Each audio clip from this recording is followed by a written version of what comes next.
azomwakira. Iyi bayita salsa. Unabona? Nipe mkono nikuoneshe. Nipe mkono. Unaona? Kisha unaregea. Aha, voilà. Kisha voilà.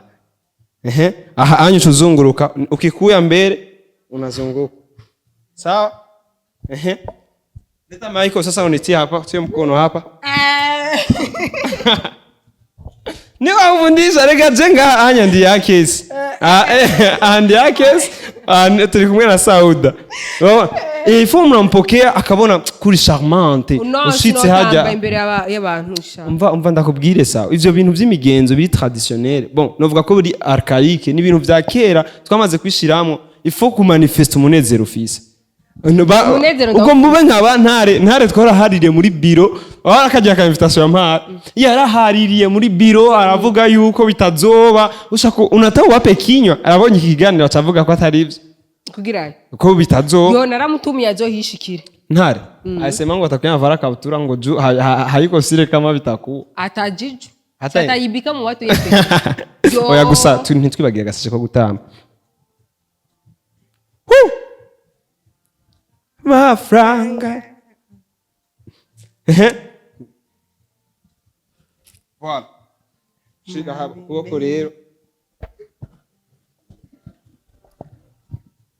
Ariko utata.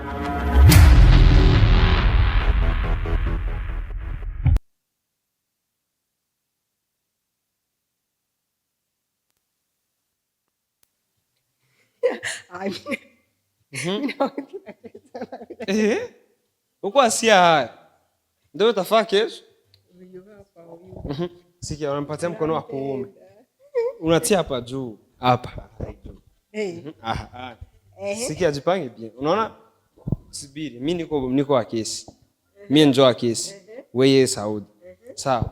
Jenza ndaje. Mkono utanipatiane wa kuume. Kisha unafuka mguu wa kushoto unatia nyuma. Wa kushoto. Sasa huyu ndio nakuja acha mimi nikufundishe. Unifundishe mimi ndio kukufundisha. Umeniita mimi ndio nikufundisha. Angalia ni hivi. Mimi ndio AKES. Nakuya. Hivyo ndio utacheza mbele ya watu. Hii ni taarabu. Si sana kuonesha vile utacheza vya kweli. Kwanza tia muziki wapi? Sawa. Hii bana uchezaka kiuno chako kiko hai. Mbona kuzidia kukatika? Angalia. Tunataka tufika katika sawa katika tuone. Mimi ni kukatika.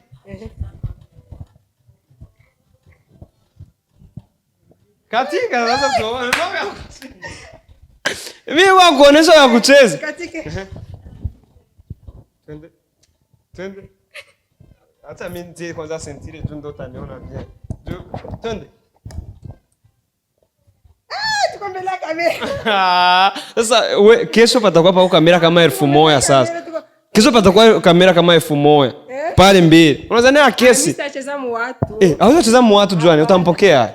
Utampokea tu kawaida. Unasikia basi wakati baba zangu ama data bukwe bande hama nduko ndatamba mukumwakira bien sûr tegeza kumwereka kunezerewe. No. Utegeza kumwereka kunezerewe. Nico rero nankira ibintu nk'ivyo onye. Nka anyuzi wacu ntiwari kugira ivyo onye. Iyo usanga muri repetition ntiwari kugira ivyo onye. Mako cuza mu bintu nk'ivyo onye. Anya bisanzwe. Esawo. Ndakwereka. None nk'iyo mikrofone wari wabibikiki nawe.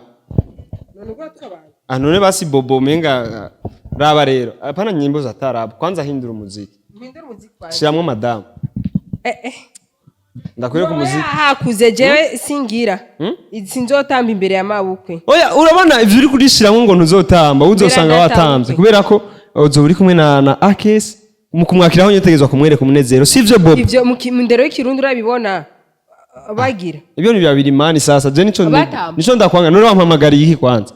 Wampamagariye iki? Turyoherwe no musi wanje kuryoherwa jamani. SAUDA na lewa. Siningefurahia mkabari mbasi siaona nataka nani hapa. Wakwana niandika funa kuja. Leka sawa nkwereke. Uyu muziki ndo mtacheza kesho. Ndo wenye nili prefere. Kandi azokuririmbira yarabimbiye nawe. reka kumbwira madame you so fine oh ya indirimbo y'abandi rero na indirimbo zibafise arazifise gusa ariko ijya itaraza kumugaragara ntashobora kucaririmba azoririmba nyene maze gusohoka niko ndakweka ingene zogira areka kunkora ngo nabaye umugore w'umuntu uyaho rero si kesho wamaze kuba umugore w'umuntu ubunyene raba rero abademu bageze ngo bye bye abari raba rero kwanza tuza raba kwanza na ntara bijya byararenganye oya ntaco abamama waka turazi ko ari benshi abamama waka ni benshi hariho umwe rero yemanga hari undi araza kuri micro akeba hariho ufise umwana uyo ntiyemangwa wayo ufise umwana umwana ariga aramwemera akavuga yuko barabyaranye n'umu ex man umu ex sawa tumuhoreke ufise inda wafise inda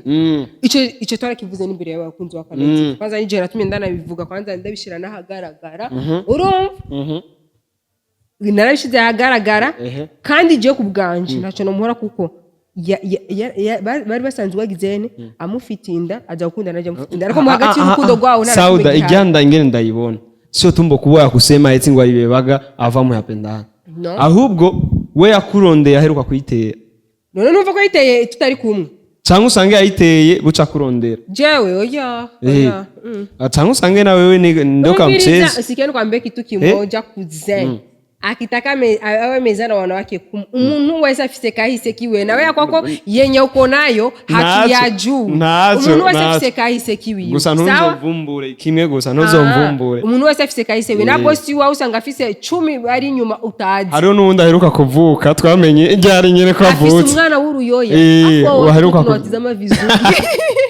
afisa kahise kitwande tubanze dutambe tani kanamuke kafi nagakobwa mbiza tubanze dutambe kwanza ngenzo mwakira iyi bayita salsa wabona nipe mkono nikuonesha nipe mkono unaona kisha unaregea voilà kisha voilà anyu tuzunguruka ukikuya mbele unazunguka sawa leta maiko sasa unitie hapa sio mkono hapa niwa ufundisha reka jenga anya ndi AKES ndi AKES turi kumwe na SAUDA ifo mnampokea akabona kuri charmante ushitse hajya imbere y'abantu umva ndakubwire sawa ivyo bintu vy'imigenzo biri traditionnel bon novuga ko biri archaïque ni ibintu vya kera twamaze kwishiramo ifo ku manifeste umunezero ufise uko mube nkaba ntare twarahaririye muri biro wara kajya ka invitation mpara yarahaririye muri biro aravuga yuko bitazoba ushaka unataho wape kinywa arabonye ikiganiro acavuga ko atari ivyo kugira ko bitazoba yo naramutumiye azohishikire ntare asema ngo atakunya vara kabutura ngo hayiko sire kama bitaku atajiju atayibika mu watu yepe oya gusa ntitwibagiye gasije ko gutamba mafranga voilà shika hapa kuko rero ariko utachika lakini bibenge nasikia haya dance gusa ariko Sauda ndakubaza ikibazo kimwe weye lakini hata kama uko bako wanasema AKES peke na wako la mtoto yaje ndafise mimi nifika hapa nikakutana mtoto mnafanana yaba agiye mu rubanza mujanye mu rubanza yitwa nde kwanza jamana Sherto Sherto none AKES aramwemera inde AKES AKES afisa abana babiri sawa nujya afise umwana umwe AKES ashaka nkera abana batatu ujya uri mu ndano akanga umviriza apresenta abana babiri nibo tusanzwe tuzi nawe bafise batatu canke bane iyo ni kahise kiwiwe urazi ndakubwira ikintu kimwe kuze mu buzima hari ibintu cyamo sawa nundi mwanya ushika ugahinduka siko make yarahindutse mu bisanzwe niyakiriye Yesu uvuge niyakiriye Yesu AKES turiko turitegurira muri Ramadhani inshallah azofunga wow make na itakuwa ndoa ya Kiislamu utafanya mimi na ule wa Kiislamu wow AKES naye mbona tunajua hana dini AKES ameshaingia dini nini soma leta wasonge ugali niungana mayai nataka nisonge none mtashinda cameraman Bobo witegure nga ico kiro cyose ni cyatwenye ukore pompage ngishiranga ucumuha acumba ubugari akarangi n'amage abo bana bose uriteguye kubarera bose none uko bangana abana ba kesi bose mbona leo kuna furaha nakunda abana ico nico cyambere mimi toche tuso mtoto wangu aha honyene muhira hari abantu bahaba atacho dusana atacho tugirante tunawalea ushasiki sa mimi maisha yangu ndakunda kubana n'abantu asije ndumuntu make watoto wa kesi uko tayari kwa so akesi wote na wangu ni murete leta sawa kitu kimoya ikindi kintu akesi nawe ariteguye kurera uyu wawe warico kibazo gihari generera wanje nabwiye kwanza icyambere nimuzi umwana wanje zo kwamba akesi no yayiguze kuyigura ni kimwe nshaka kumenya mwaremeranije kuyo wazomutunga ujya sherto juba anasema ukipenda liu wapenda na harufu yake ingekuwa hata kubali angekuwa namlipia sherto minerval akora kuruga sasa ni hari minerval hari he minerval y'umwana wanje wow urumva niwe ari ikintu n'umwana gwaye nampigia gasimu akesi sasa ana mzee wake mtoto babake amsaidia kitu mzee wake ni akesi babake mtoto wangu misha kabisa banisaidia kitu sasa hata mtoto akiumwa nampigia gasimu mtoto anaumwa ananitumia hela namtibisha mtoto sasa wao mama zao wataitika kupatia watoto zao si watasema wanataka waua je sauda tunajua vitu ya bumbanda reka turabize ubuzima tubayemo twatubibona watasema wanataka waua watoto ni umviriza niba nka kuzana abo bana nibya kujua niba bagumana niba abandi babana bazokuma ari babandi nyene bakesi na miota nita mama ndogo jina litabadilika litakuwa ni lile mama lakini mkiishi nao watakuita mama wakini tukiishi nao watanita mama sasa muziki hata usishasikia muziki simu labda mezi ukishasikia wakinita mama sawa wakinita mama ndogo sawa pia kwa sababu watoto wa kesi watanita mama ndogo labda wa nyuma ndio watanita mama wenye atatoka entre guillemets sivyo tugire entre guillemets lakini ulisharizika na dance utacheza hivyo yenyewe kuonesha ndagusavye ukazomara maza Sauda no mugenzi uzoca buhira wazi umwanya wanje maze ngaha ndo mana lakini stand birakura kwe acha songe ugali nasikia mzara kya Mungu ushasikia alafu tuna gusa dance ukukosa kumushika akesi nkuko twatamje no munsi yo imbere y'abantu miza ndangi ibintu vy'ikirundi vyiwanyu mwe wowe uruwahe kwanza uvuka ibijumbo niko twabuyenzi uce wifata nk'umuntu hari imakamba hari mwaro hari yo imbere ya papa wiwe umviriza umuntu wo mu gisagara rega na babake yake sini mtoto wa mji babake yake sini ni bishop pastor sasa naweza sasa bamkwe pastor akisa nataingia dini batabatenga mfamilia atatenga mfamilia jonge kwani mtenga familia kwanza mtoto wake kwa msanii sasa mtoto wake usanii na ushehe iko tofauti jo akisi uko ndamuzi nje mukino achinje no sio hata mimi dini yetu mimi kwetu kona mama yangu kwanza na wao Waislamu kona baba yangu ni wa Kristo na wao unamjitandi ushasiki mtandio mtakosa kwa mtandio si ndo naona kichwa kiko wazi wewe umenikutana kwa pandani sasa akisi akiona niliona unaona na Biblia inasema heshima ya mwanaume ni kichwa cha mwanamke hapa nimeona heshima yake Biblia inasema hivyo finge kwa Kristo anatembea vichwa aje kuna wazi aje hao wa Kristo sasa njoo hao wa Kristo hao na Biblia imeandikwa huko Biblia imeandikwa wewe Mkristo nabii mimi kwangu mke wangu atafunga kitambaa juu mimi naelewa lakini uko wengine wa Kristo wanaona sio haina maana lakini kichwa cha mwanamke ni heshima ya mwanaume sasa akesi mimi niko na heshima ya akesi ulinikutana wapi si mimi ni mwanaume nimeona heshima ya mwanaume mwenzangu wapi kesho ndio kwa jemu ya numbisoni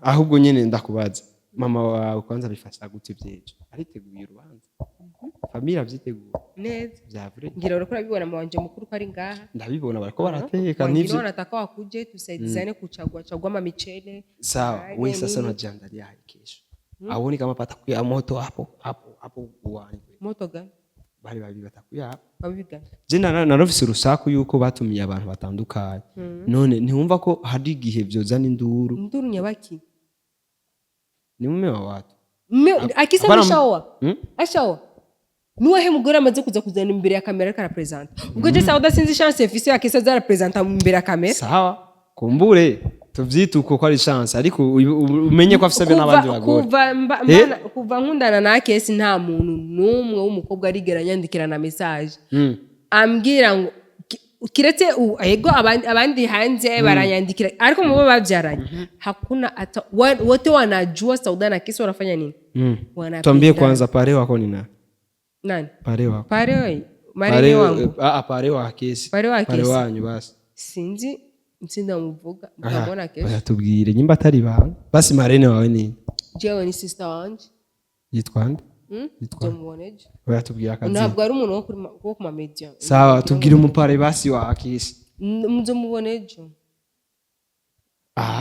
hapo sasa unaanza mtuka marene ushamtukana sio mtu wa kumamedia maana ni mshenzi abiyo hapana siwezi msiba kujina kuna watu unaheshimia hawezi sema majina yako era sawa pare basi ni nani sinzi uzobiboneje amjui uzobiboneje ntavyuzi uzobiboneje ibi bintu rero ni biri seri ntuzi pare wewe muzokora mariage pare ndamuzi none ndamukubwira wunguki no tubwire bwira basi abakunzi ba INYISHU media kuze basi kumugaye nubibwire kuze bwira abakunzi ba INYISHU media no abakunzi ba INYISHU media ejo bazomubona gusa wejo muzowe muri live mubereka ibiri ko birakurikirana byose bizoba bihari manager azoza manager wa AKES sinzi ko azoza ko afise ingorane afise ingorane yabaye sinoyivuga kubera oya babwiye abantu ba INYISHU media barayizi so manager kuba tazoza mugaca mugira ubugeni adahari kandi umviza ndakubwira ikibazo mfite subiri kwanza le 27 bikaruka kwa sababu yangu mi SAUDA nari nsanzwe ngwaye sawa niko matatizo sasa tukabirusha sasa atuwezi tukachukua tena tuko turajijisha abantu tuko turatesha abantu mitwe yabo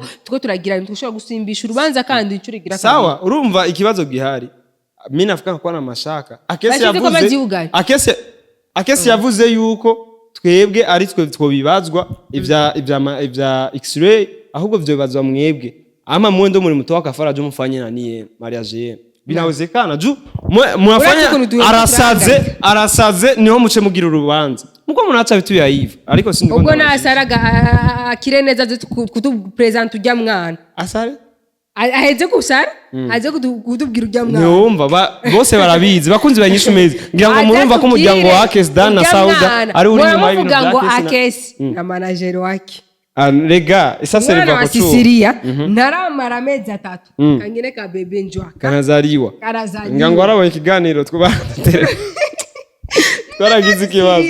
Ajamaliza hata miezi 3 ka bebe njwaka. Ndo ako kangine kamaza Mr. Na mwingine iko kwa AKES laki. Wa X-ray.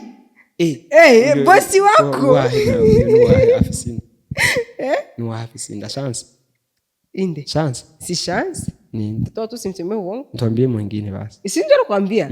Hairuka Sisiria mwana wewe amezi 3 afisi.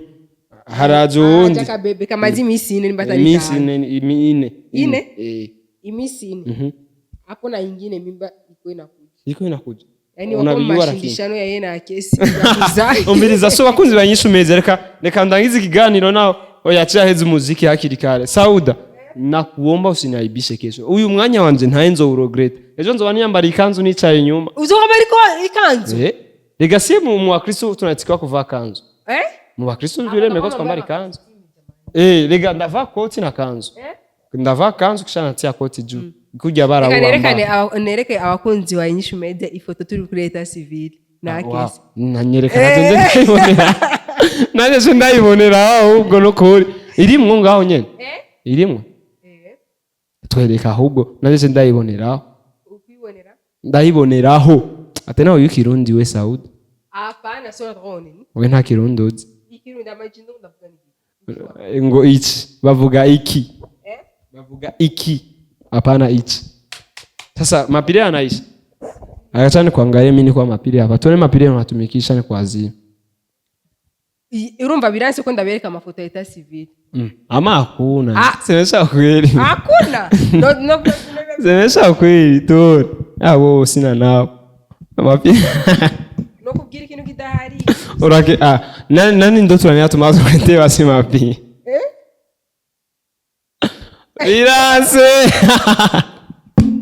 Kanjira ngo mapire change bayaye. Tuone. Na hapo hamuna mapire. Ndabivuze nk'ubizi. Kuna mapire. Yari. Ari he? Hakuna mapire. Pako hii moja hapa. Nayo shaisha. Ushatia mapire. Zimisha kwanza tuone kama mtazimia. Au mimi ndio nilikuwa napenda vibaya. Wewe ndio ulikuwa unafanya vibaya sana. Ndio foto za etat civil za mariage. Sasa kitu ilikuwa kimya kimya. Kwa nini sasa mlituficha? Na mie kweli mkanyi mu rusaku. Kandi pale. Mbea saa mie. Ni bahebi yake. Utamtoa wapi? Utamtoa wapi? Unani? Bahebi. Mwenye etat civil. Niwe yari pale. Chungani angali. Sasa hivi napo muri muroga kaenda kusara muzocha mukura pale wundi. Ni Sami. Sami wa. Sami gani? Pom. Sami tubena tutanereza. Mwake ibintu nk'ivyo onye. Sami abaye pale. Nzocha nemera ko bijya byose mwari ko matubesha. Sami niwe yari pale. Sami yakwe pale.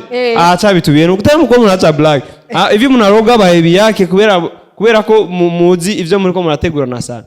Ama Sami. Wewe pako be muriongea na Sami. Yakuhusu? Ntitwari twumvise ko gombugira mariage na Sami. Nani? Wewe nyene. Na Sami.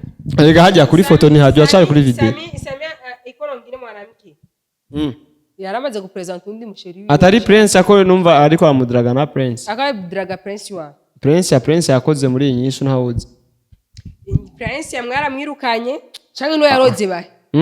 Kumbure na Banderasi tunamuhaye amazina ngo agiye kumuronde. Banderasi misiyeze yaragwaye.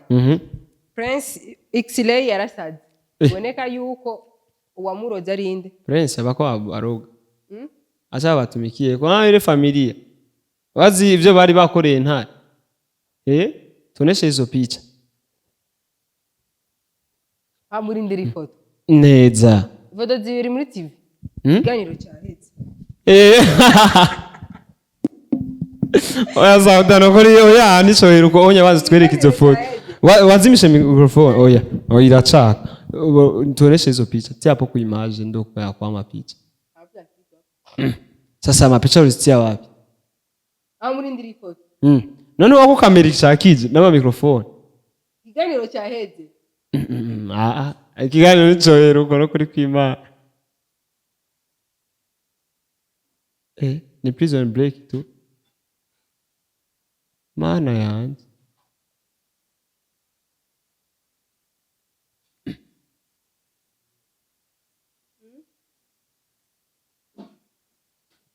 Sasa numbwe ko ikiganiro cyaheze format of sharing code.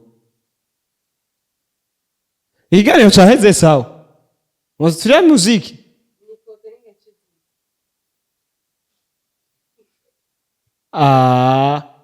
Kuna chao. Wagonzi wanyisho meza ndaba naende ndiri ifoto. Gusa rero SAUDA kina ushanza nipenda mbona urinita mipeke kwanza. Mbona kuita ntari? Ushanza nipenda SAUDA.